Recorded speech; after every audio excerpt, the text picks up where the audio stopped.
It's great to see all of you. It's great to see people. There's like people behind you. There's like, you know, like things going on. It's excited to see it, seeing tech hubs be able to be tech hubs again.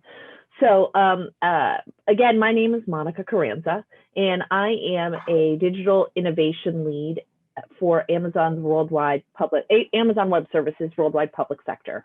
And all that means is that I lead digital innovation working backwards sessions where we actually help teach our customers Amazon's product innovation process, and not only teach them the process, but also through that help them actually innovate a new product or service that will solve one of their customers' problems.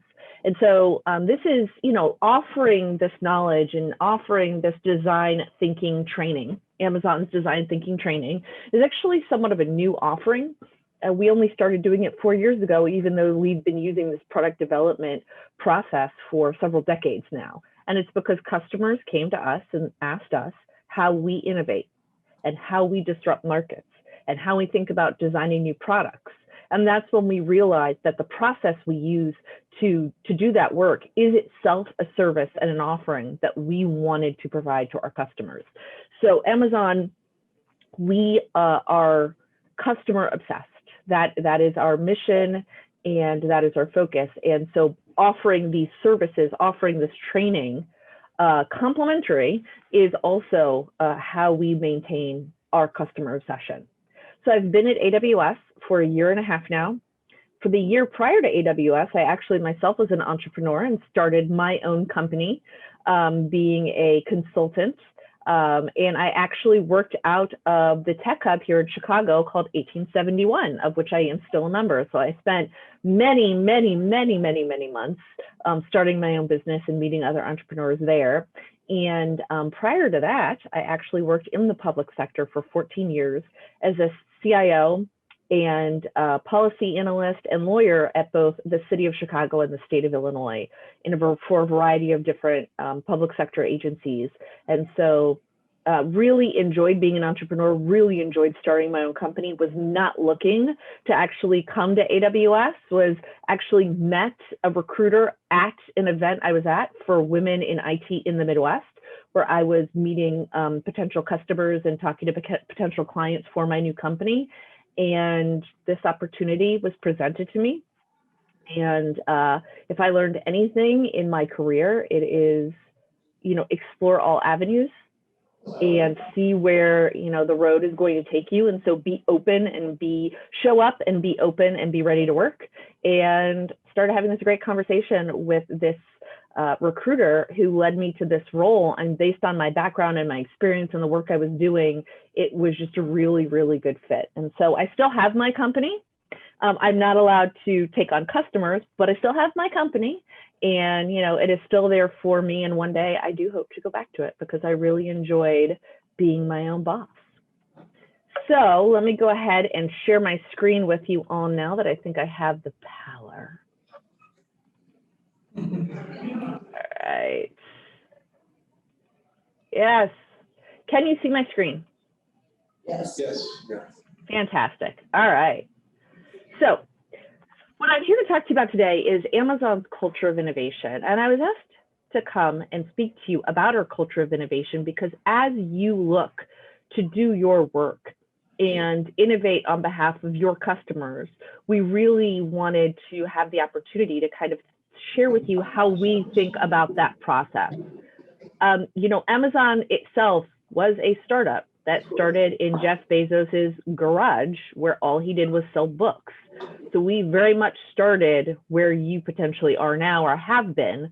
And as we've gotten bigger and bigger, it's been really important to us to maintain our culture of innovation, to maintain what we call our day one mentality. At Amazon, we say we are always day one. And that means we should always act and work as if it is the first day of our company, because day two is stasis and death. Literally, that's what Jeff Bezos, day two, stasis, death, irrelevancy. So we're always trying to think, even as a large corporation, as a startup, and how we can always be thinking about our customer. So again, as I said, part of the reason that we offer this discussion and offer the training that we provide is because we have been able to innovate on behalf of our customer in really new and different ways for a very, very long period of time, and take a lot of chances. You know, again, starting as a book company, then becoming an everything company, then all of a sudden we're building Kindle. By the way, when we decided to create Kindle, no one at our company had hardware experience. We're like, let's build a device. Does anyone around here have any experience building devices? No? Okay, we're still going to build a device. So interesting that what we, you know, when you look at our history, it's all based on what our customer needed. And even if we don't have the capability to build that yet, or even if the technology doesn't exist yet, that isn't going to stop us from going down that road and making sure we're solving our customers' problems. So as I said, our mission is actually to be Earth's most customer-centric company. I just had a herd of children run into my house. One moment. I was like, the modern, I mean, it's working from home, right? Welcome to my life. Welcome to my life. So, but this is interesting because when I started at Amazon, I don't know that I knew what the mission was. I don't really think Amazon goes around and necessarily promotes this mission as much as it could or it should, but it made a lot of sense to me when I found out, like when I heard it, I'm like, well, yes, because saying we're a customer-centric company and that being our mission, it allows us to be very, very broad. It allows us to work across multiple sectors and multiple customer types. But the thing that's always the same is it's always that customer centricity. So whether you're working in our Whole Foods, you know, with Whole Foods and our grocery division, whether you're working with our movie division, whether you're working with Amazon Web Services itself, our first leadership principle is customer obsession.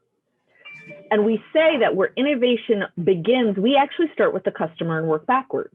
So the working backwards process is actually one of our mechanisms, which I'll go to in a little bit more detail later, but we very much are of the mind that our customer should be the center of everything we do.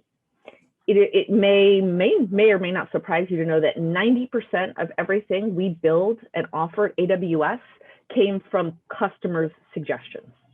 90% of what we do is based on customer requests. Now, the customer didn't necessarily request, hey, build the Echo device, you know, right? So the customer had no idea that that even existed. No one did. But they asked, okay, give me a sec. Hold on. Stop sharing. I was sharing, but I'll start sharing again. The slides weren't moving, Monica. All right, let's do this. There we go. That's better. I'll go back one. There you go. 1, 2. All right. So the other thing too is, I mean, truly 90% of everything we do is based on customer request. But again, it's not necessarily that they're telling us, listen, I want a blue car or I want a horse. They're saying, I need to get from point A to point B quickly. I need to be efficient in how I get from point A to B. I need to be safe. And so they give us things they need. And from there, we innovate on their behalf to discover, work backwards from their needs, understand them deeply, but then discover what it is we need to do to actually solve that problem. And it could be a new technology that hasn't even been created yet, but that doesn't stop us necessarily. We're not always looking for what's possible. It's not always like what's possible, what's realistic, what can we do? It's, well, our customer needs us to solve this problem, so we're going to figure out how to solve it. And that's very much how we work here. So at Amazon, we have what we call our culture of innovation, and it has 4 pillars. And we are very, very dedicated to these 4 pillars. So they are our culture, our organization, our architecture, and our mechanisms. And at Amazon, these mean very specific things. So first, our culture. And I think this to me is interesting. Having just come off starting my own company, I did create a mission statement as I started my company because I wanted to have like a touchstone, something I could always come back to when I got lost or confused or making big decisions. You know, what is my vision and mission for this organization, for this company? Well, at Amazon, we have 14 leadership principles, which, encapsulate our entire mission and vision statement. It's actually 16 now. We just added 2 more, which is interesting to me, because I was always told these are our leadership principles until you know of better ones. So it's also something we say a lot at Amazon. This is our process until you know a better one. Never, this is our process. We change our processes all the time, but you have to defend why the policy should be changed, why the practice should be changed, why it's better for the customer to do it a different way. So, but these 14 leadership principles, we passionately follow them. This is how we talk. This is how we make decisions. This is how we hire people. When you interview at Amazon, you're actually interviewed based on these leadership principles. We don't say, hey, how do you think big? We do behavioral questions where we ask you situationally about something that happened to you to get to whether you have deep ownership or whether you earn trust. But as you can see of the 2 leadership principles highlighted here, it always starts with customer obsession and ends with deliver results. And these other leadership principles are our guideposts along the way. But I will tell you, when you're in a meeting or you're looking at your annual strategy and you're thinking about what to include or not to include or what decisions to make, we say to each other, are we thinking big enough? Are we showing a bias for action if we say we're going to try to launch this new program or offering in the next 8 months? Is that really showing a bias for action? Or if we go and say, well, we think our customers need X, Y, Z, are we really diving deep into their needs? Have we collected enough data and information to truly understand their needs? So we really, really live these. And one of the things I really enjoy about working at Amazon is how strongly we use and follow these leadership principles, because it gives us all a base of understanding and a common nomenclature that we all understand and use and embrace. So the second important piece of our culture is our organization. So here's what this means. So we're a really, really big company now, but we've always structured ourselves in what we call 2 pizza teams. And a 2 pizza team at Amazon is the idea that no team that owns an idea should be so big that it can't be fed by 2 pizzas. So if you have a decision, and sometimes a project gets so big that you break up into separate 2 pizza teams. But let's say you start a project and then there's a piece that's forward facing to the customer. And there's a piece that's a back end, where it's your infrastructure. And there's maybe a piece that's bringing data together. You would break out 8 to 10 individuals to own that work stream. They're given ownership and autonomy of that work stream. And they're given ownership and autonomy to make decisions and present recommendations to executive leadership. And so they don't, part of the reason we did this is we wanted to eliminate unnecessary meetings, unnecessary status reports, unnecessary calls. So at Amazon, we don't do status reports. We do something called like a 2x2, and we do it maybe once a month, but we don't have weekly status reports on projects.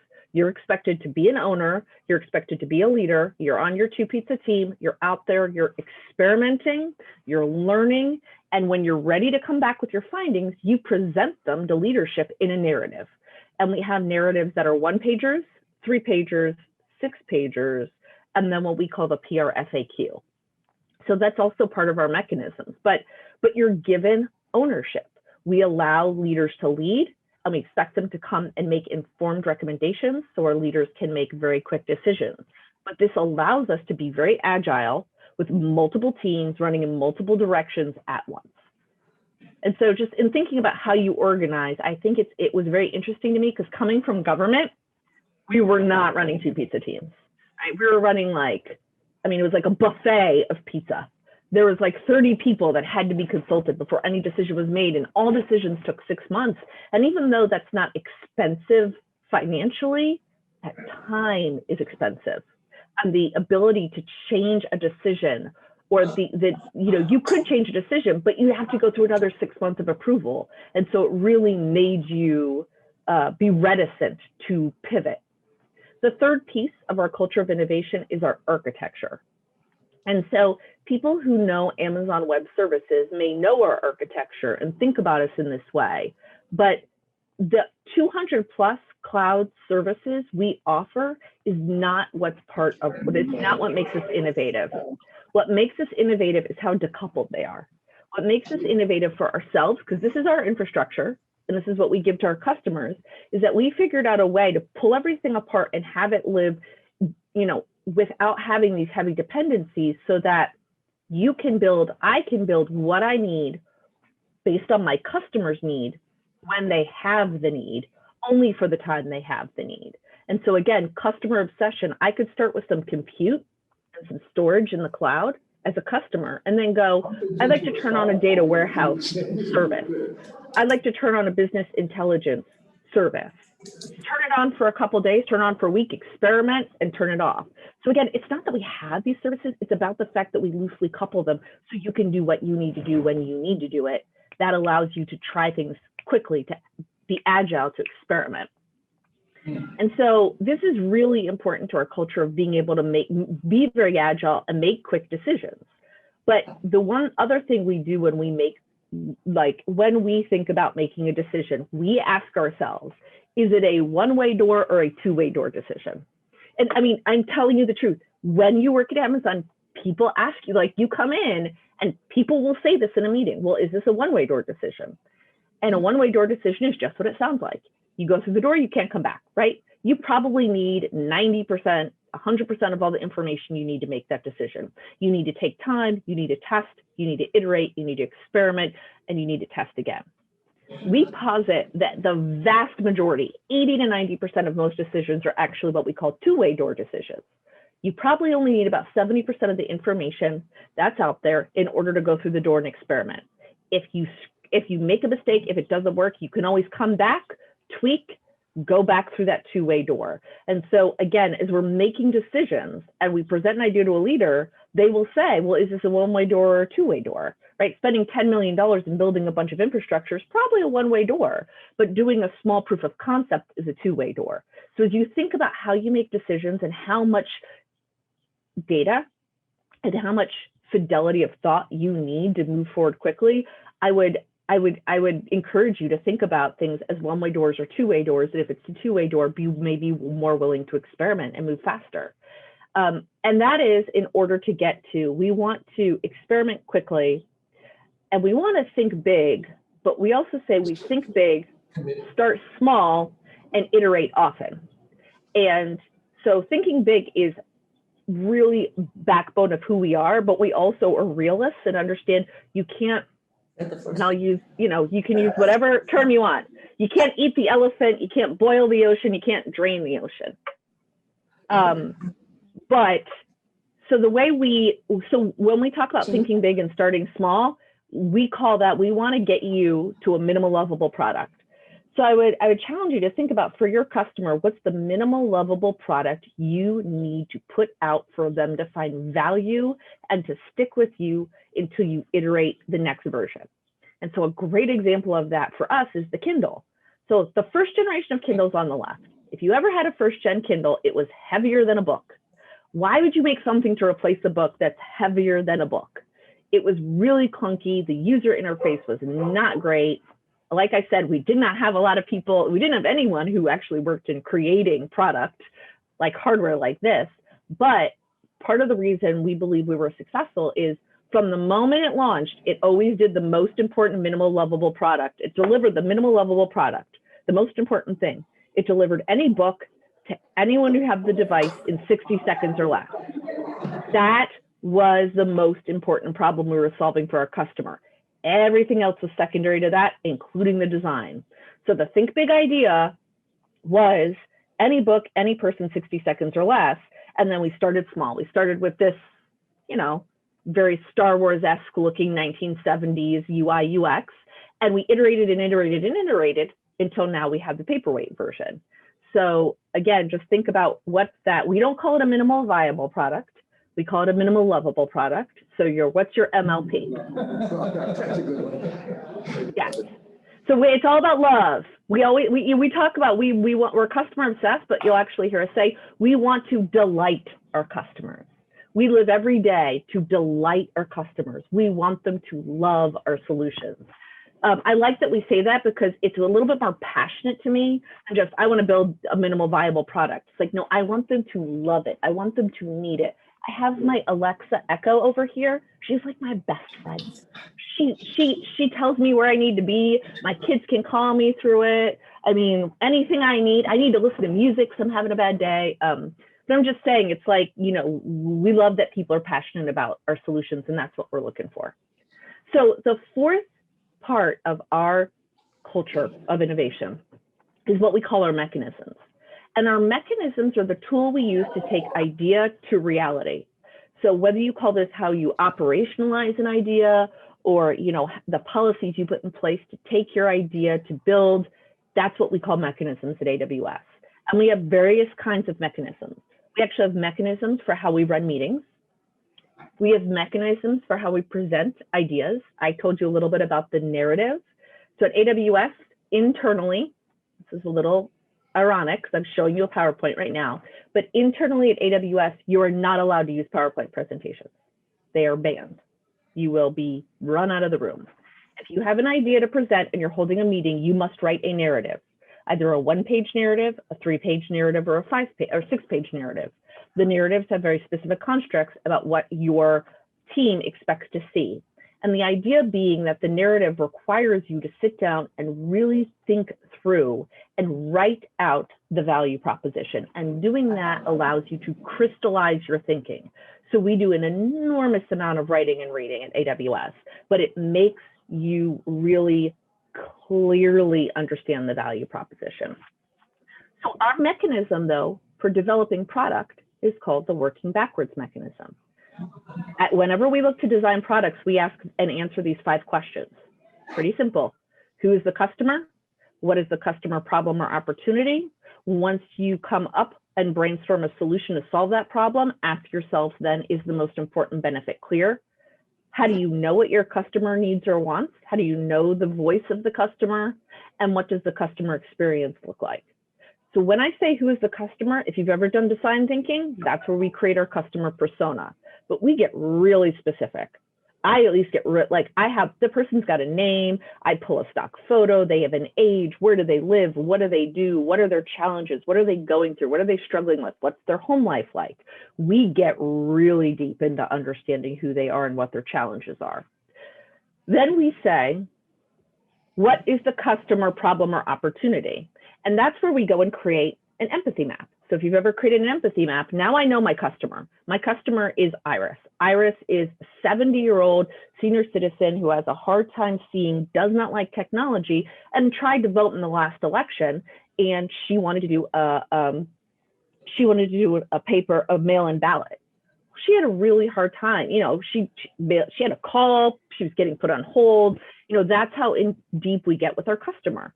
So then it's, okay, well, what are the problems or opportunities? Which means for us, then I go down to what are the tasks she's trying to accomplish?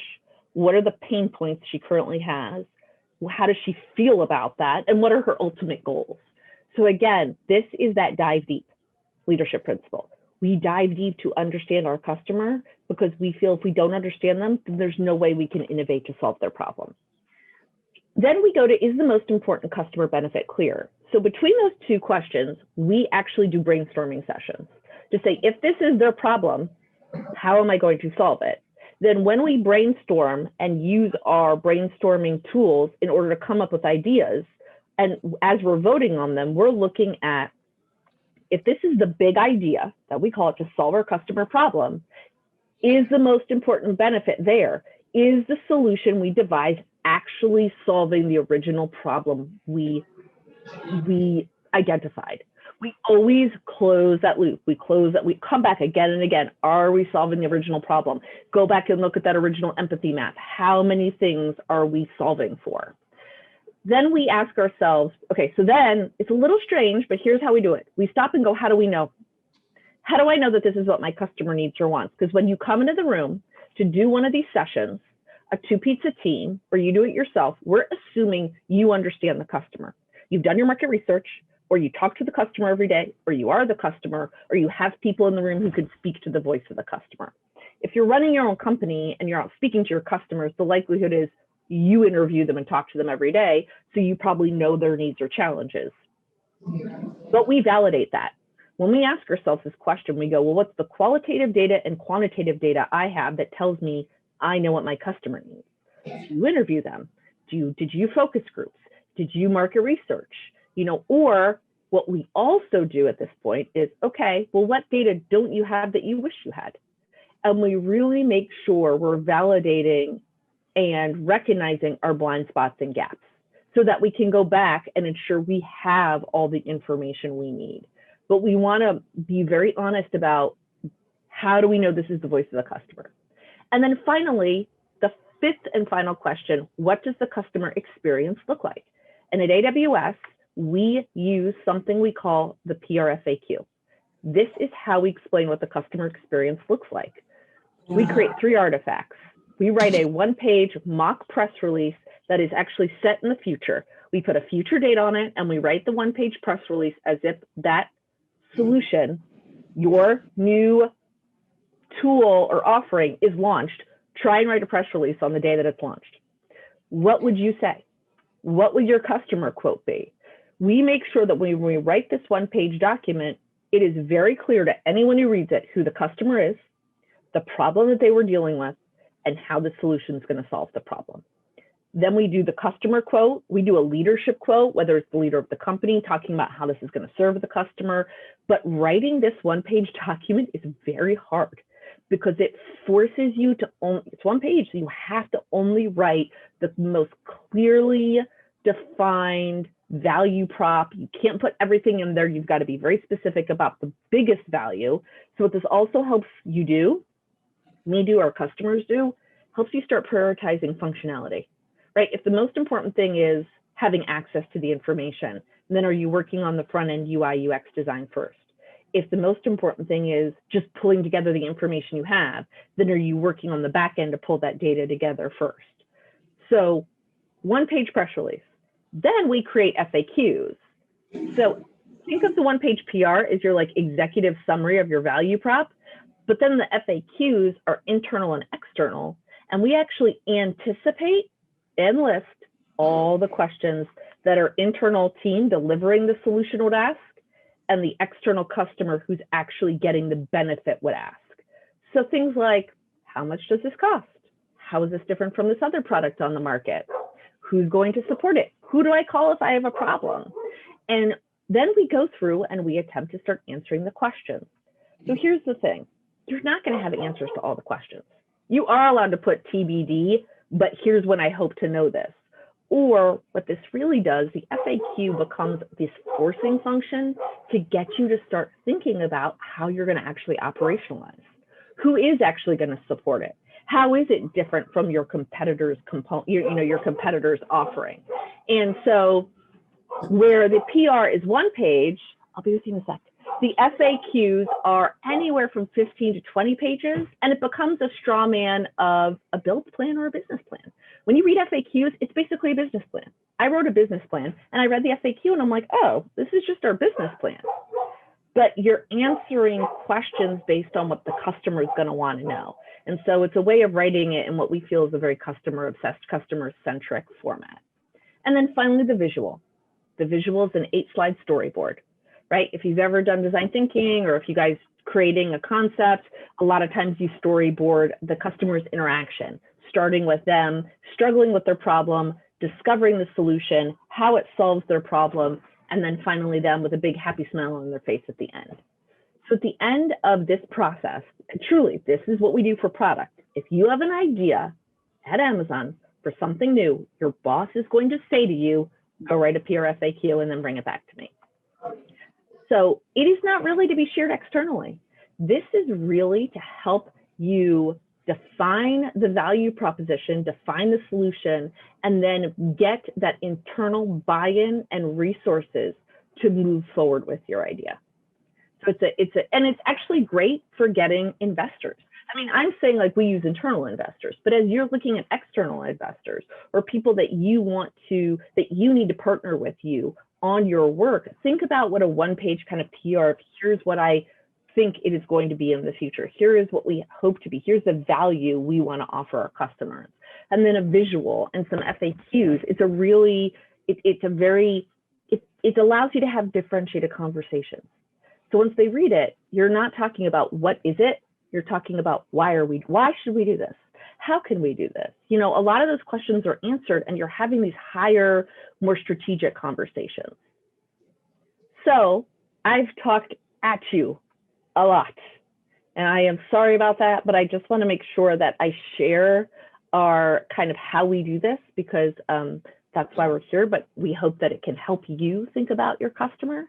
So that being said, I am going to go back, take a moment and ask you who your customer is. And here's what you can do. You can either type it into the chat or you can kind of share it out loud. But when I ask who is your customer, what's the first thing that comes to your mind?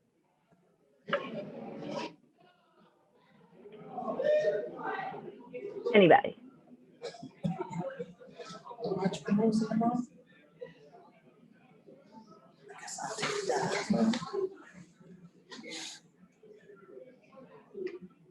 Does anyone want to try to figure out, like, if, you know, you have your customer who for whatever it is, maybe you have a product, maybe you have a company, maybe you just have a project you're working on. How would you define who your customer is? Anybody want to share? Anybody want to go?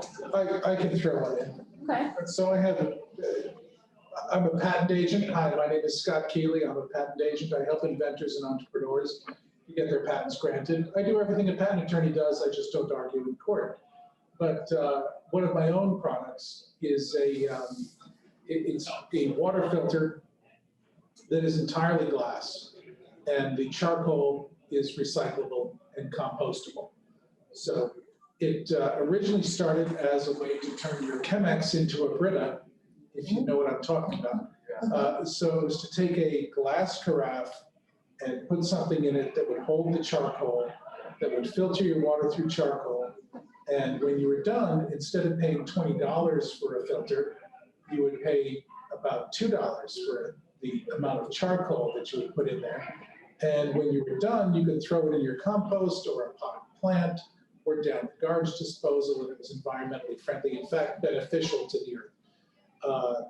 And our customer is someone who is concerned about the environment, wants to use zero plastic in their water consumption. Great. And, I guess that's our customer. So that's good. That's great. If you're getting nice and specific there.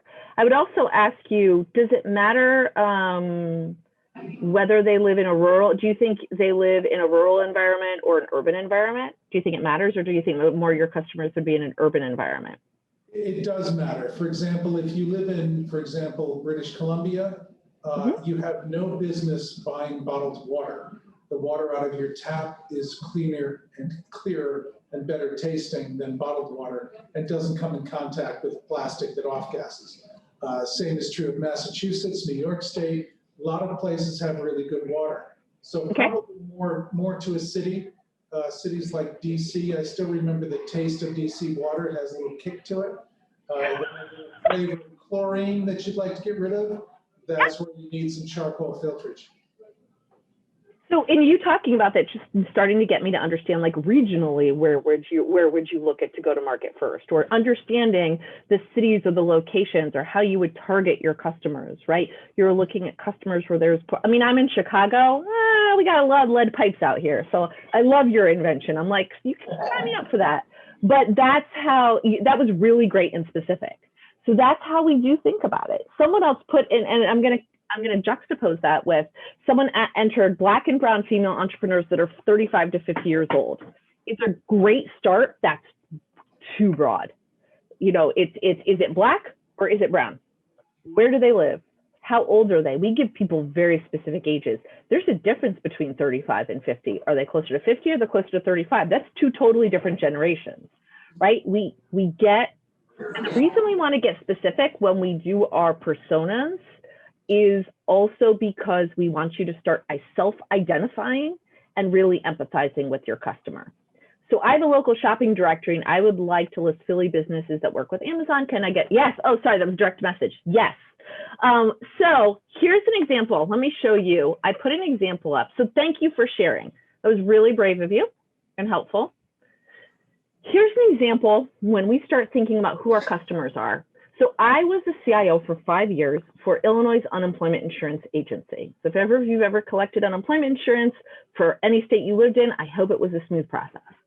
But so I put this down as an example because over the past year, I've worked with a lot of public sector agencies that were unemployment insurance agencies.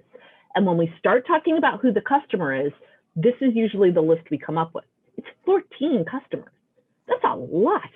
And we haven't even really broken it down. And look, unless we go to claimant. So with the claimant, it's a type of customer. Somebody receives benefits, but then we got into, well, they're limited English speaking. They're not tech savvy.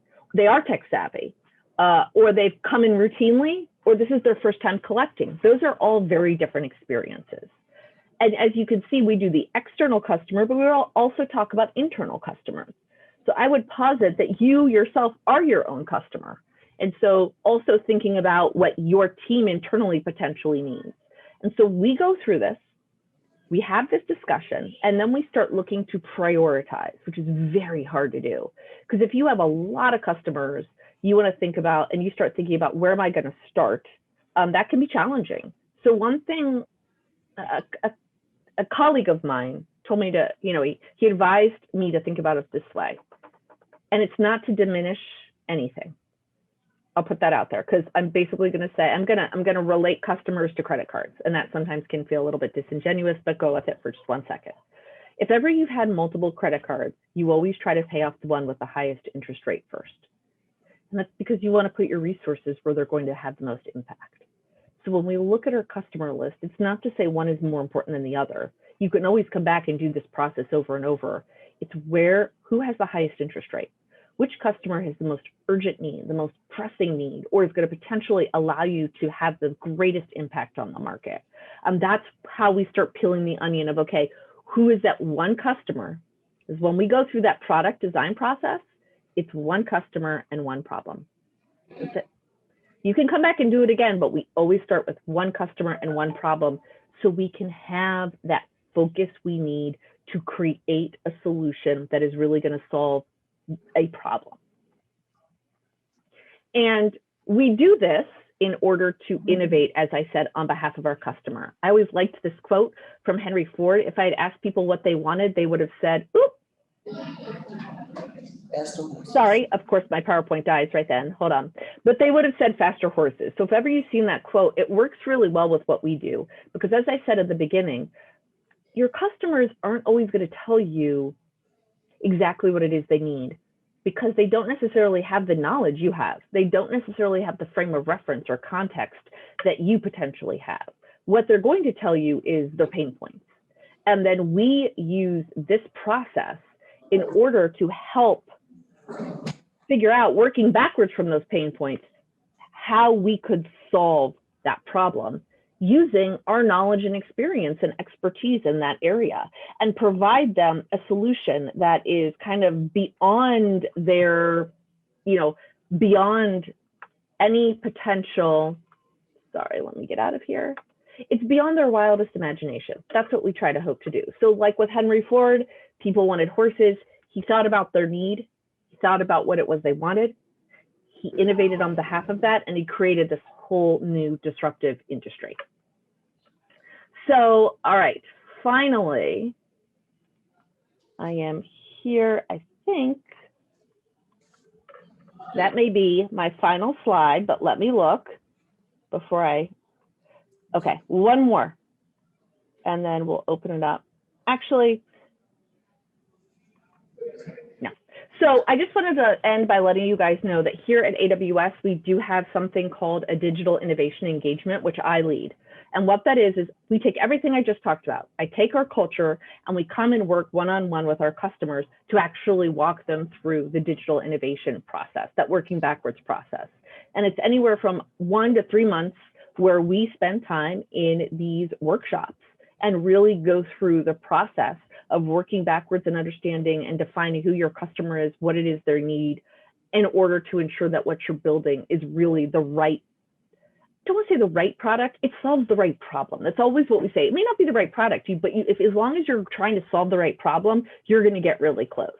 And so that's something that we have, that we offer. And then I also provide these culture of innovation talks, which is what I provided to you to talk to you guys about kind of how Amazon innovates, in hopes that it's something that kind of entices you or something that you can take something from. So that is it for me. So I'd love to open it up for Q&A.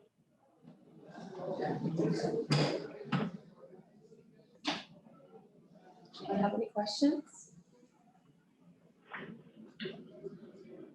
And for those of you who are remote, if you wanted to throw any questions you have in the chat, I do have the chat open. I have a question. How do you choose your two pizza teams? Or how do people become teammates? That's a good question. The way we like to choose our two pizza teams is we don't want them to be homogenous. We try to kind of take a cross section of a team. So we usually want to have one or two people, or at least one person in the room that's somewhere on that executive sponsorship level, or someone who has the urgency or political ability to get buy-in from leadership to put their money where their mouth is. We like to have, you know, a couple people that represent the voice of the customer. Let's say 3 or 4. So whether they're, I mean, you know, the best people on this is people who are call center reps or field reps. Anyone who does like sales rep, they're brilliant at voice of the customer because they talk to them every day. So ask yourself, who on my team knows the voice of the customer? Could be you, right? But anyone, or it could be your customer themselves that you ask to come in and take part. And then I like to bring in, like, have someone from your development team, but then like have someone from your finance team, have someone from your legal team, have someone from compliance, have someone from marketing. That way, as you're creating this idea, you're bringing an idea that is looking at a solution from a variety of different perspectives and coming with a solution that is somewhat holistic. So we try to create a cross section of team members on our two pizza team, but definitely need people that know and have a connection to the voice of the customer or the use case that you're thinking about. Does that help? Did that answer your question? Yeah, that was great. Thanks. I have a question. Is everything done in-house at Amazon, or do you sometimes outsource the prototype, product development, design, engineering sources? We definitely outsource the product development. So once you get through the design process, we have professional services at AWS. It's our own consulting service that build out solutions for us. We have solutions architects, but we do have an enormous partner community. We have so many, we call them APNs, Amazon Partner Network. It's just huge. So I'd say probably about half of the work I do goes to our internal teams, and about 25% we work with partners, and about 25% the customer is in a position to actually build themselves.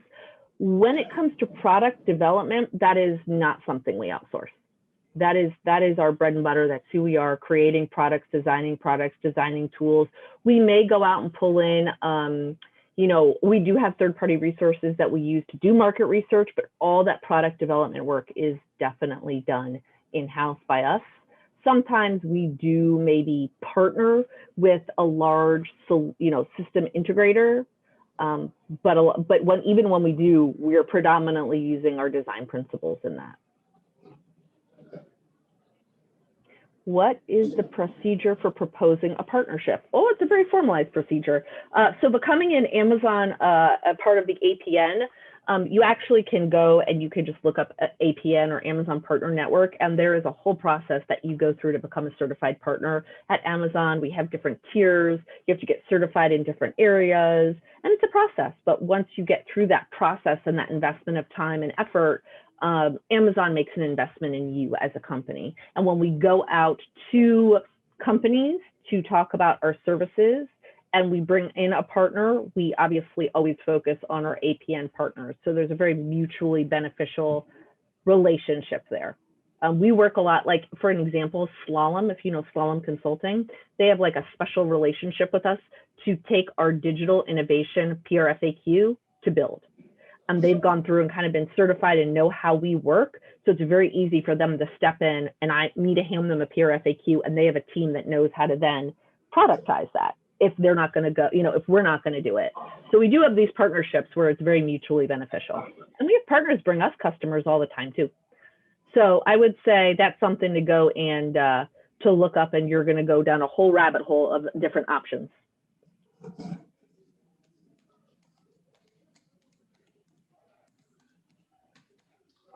Question? All right, well, thank you so much, Monica, for taking the time to be with us today. This was a really great presentation. And thank you everyone for coming.